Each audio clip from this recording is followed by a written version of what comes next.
बंगालातून लोक आल्यावरती महाराष्ट्रातून रिॲक्शन आहे. हा दिल्लीतून येतात आमचे लोक.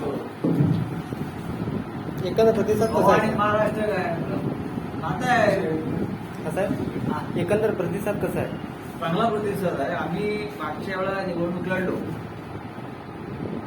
आणि निवडणूक लढलो ठीक आम्हाला जागा मिळाल्या नाही. एक आघाडीमध्ये आम्हाला 1-2 जागा मिळायला लढलो. फार आम्हाला मतदान मिळालं नाही तर आहे. पण आम्ही थांबलो नाही. राज्यप्रमुख मंत्री जितेश कामत हे संपूर्ण राज्यामध्ये शिवसेनेचं काम करत प्रसार करत राहिले. ठिकठिकाणी नवीन कार्यकर्ते आम्हाला मिळाले. सरकारची बाबी नाही काय एक नवीन चेहरा आहे. लोक तेच चेहरे बघून आता कंटाळले करत इकडे तिकडे बेडकासारखा उड्या मारतात.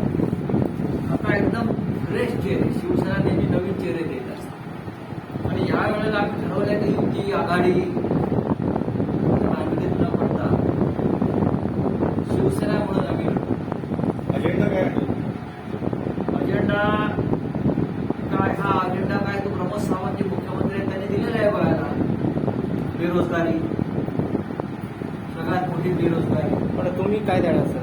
रोजगार देणार स्थानिकांना रोजगार हे महाराष्ट्रात सुद्धा शिवसेनेचं सगळ्यात मोठं काम.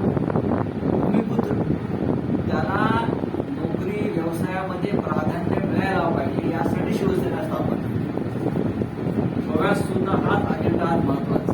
लोकांना नोकरी हवी आहे, तरुणांना व्यवसाय हवा आहे, कायदा सुव्यवस्था हवी आहे, शांतता हवी आहे.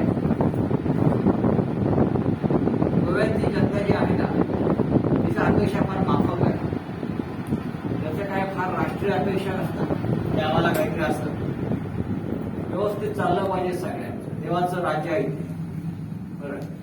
त्याच्यामुळे जे हवंय लोकांना ते देण्याचा प्रयत्न करू. कायदा सुव्यवस्था शांतता नांदेल असं पाहू. आणि परिस्थितीमध्ये गोव्याच्या विधानसभेत शिवसेनेचे आमदार असणार. किती येणार सर? आ?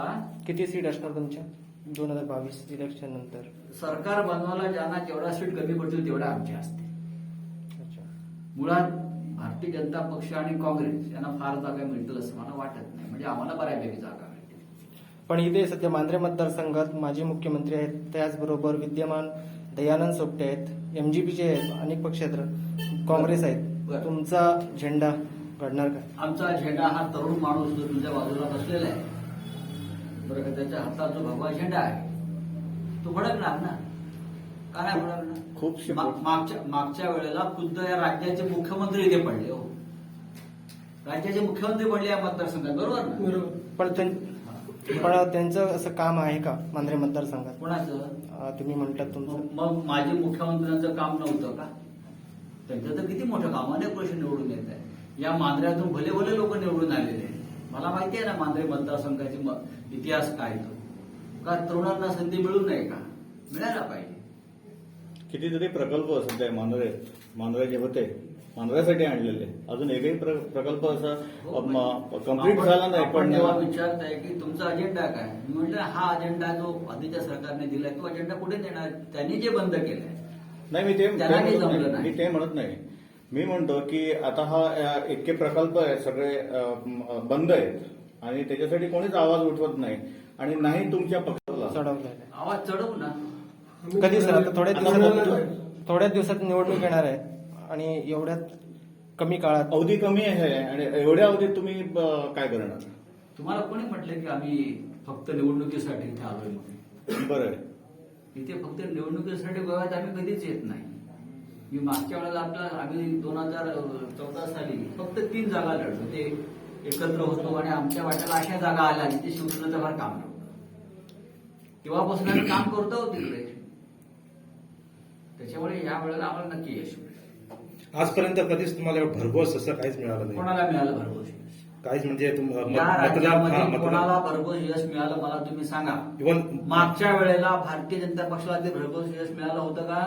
तसं म्हणत नाही, पण जी मतं जी पडायला हवी होती ती हजार मतं पण गोवेकरांच्या नशिबात जर चांगलं सरकार हवं असेल, त्यांच्या भाग्यात असेल तर शिवसेना सरकार आणतील.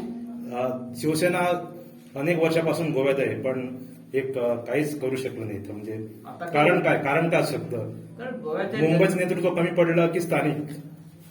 नाही, नेतृत्व कुठलंही कमी पडत नाही. हा, मग एवढं मागे का शिवसेना गोव्यात एवढे वर्ष असून सुद्धा? आता अधिक वेगाने पुढे जाईल. कधी? जाईल ना आता असं म्हणतो. पुढच्या निवडणुकीत पण हाच शब्द असेल. प्रत्येक वेळा तेच असतं ना, पुढे पुढे पुढे गेली जाईल. अनेक वर्ष इथे अनेक पक्ष निवडून काही करत नाही मराठीसाठी. तुमच्याकडून आमची अपेक्षा आहे. तुम्ही आमच्याकडून अपेक्षा ठेवलीच पाहिजे. बेळगाव असेल किंवा मराठीचा एखादा प्रश्न असेल, शिवसेना बोलते आणि लढते मराठीबाबत. हो, मराठीबाबत कायम. हो, पण आमचं- गोव्यात तसं होत आमचं कोणत्याही नाही. स्थानिक भाषेविषयी नेतृत्व वाद नाही. अजिबात मराठीसाठी लढत नाही. लढतील ना. आमचे तुम्ही सगळ्या तसं व्यवहार- त्यांना प्रवृत्त करायला पाहिजे. करणार. हा.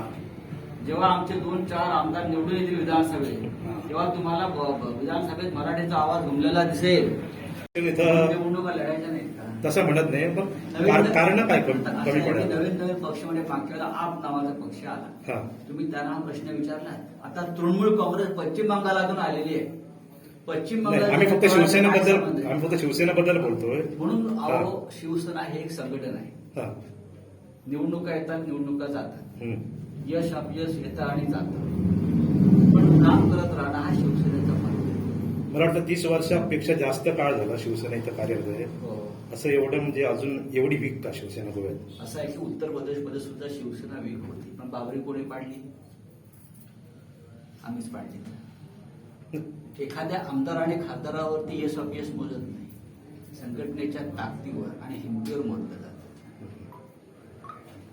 चला.